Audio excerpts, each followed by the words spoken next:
Obviously, very disappointing day when we have 11 more first downs than them. Better pass completion percentage, a lot more yards, a lot more plays. You know, but I guess if you go, we're better on third down than they were, better on fourth down than they were. So, but you're going to turn the ball over 5 times and go -5 turnover ratio on the road in the SEC. Put your percent chance of winning at about 1%, I would guess. I haven't done a historical research of that, but I bet it's not a very high percentage right there. So you can't do those things and expect to win on the road. I thought besides that, I mean, there's a lot of,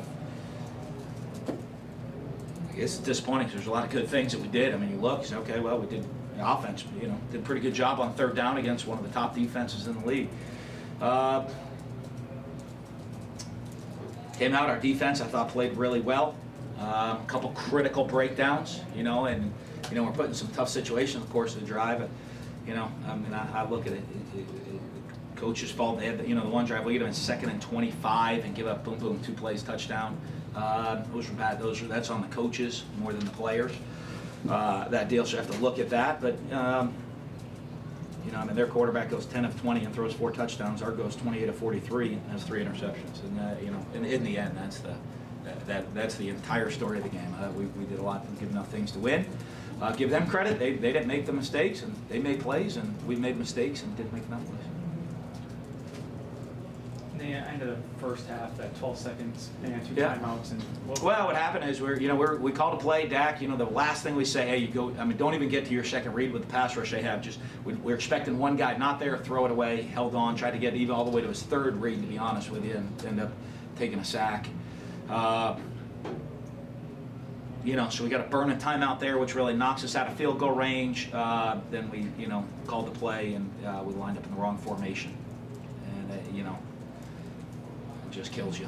That just kills you. Not to get points there, could have been, a little bit of momentum. Not that we're on the edge of field goal. After the sack kind of knocked us way out of field goal range. We're looking to be on the edge of field goal range.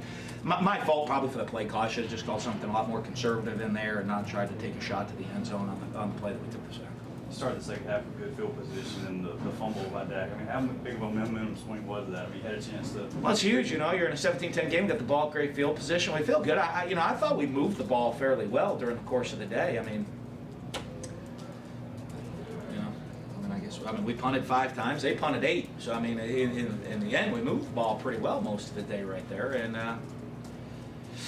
so you think, okay, that's a huge deal. We get the ball, we get the opportunity to go down, tie the game up. They make a mistake, we don't capitalize it. We just come back and make another mistake. So,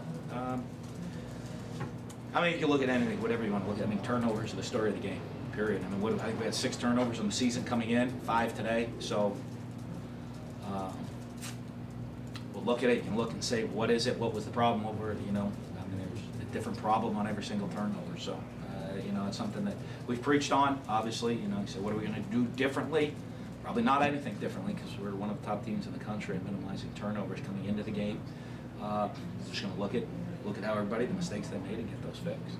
As much as Dak did right, and what would you see common thread turnovers? Forcing plays, rushing, or something? No, it's a little bit different on each one. The first one he makes a good throw. Joe gets let's just the DB beats him, the ball, knocks the ball up. Well, we tipped a couple balls up today. Give their guys credit. They were hustling, running, and the ball tips up, and the ball falls so many funny ways sometimes, Fell their way on that play. The next one, very ill-advised throw. We missed the protection. Check. Let a lot of young players with all the injuries we've had. We missed the protection. He tries to throw it away. Just got to eat that one. The next one, I think, we're a little bit soft on the front side of the protection. He drifts into the protection, gets hit as he's throwing it right there. There's all of those different things. But again, you give them credit. You look at what they're doing, what they've done here, what's Coach Spurrier has done here. Come out here. It's a sold-out stadium. For an early kickoff, not an empty seat in the house through the 4th quarter. Their fans are making noise, cheering their team on. They've established and built a program. It's something we're trying to catch up to. I think they have a couple years head start on us. But it's something that we always preach on. You want to build a program, it takes everybody to be involved in it. And you see, they have everybody. The stadium, we're going to be expanding our stadium, be very similar to this. And, our fans, we need to have the same atmosphere as they have right here. And week in and week out for 4 quarters, creating a hostile environment, and forcing the other team into making mistakes. That's how you win at home, and that's how you become a contender in the SEC, is by winning at home.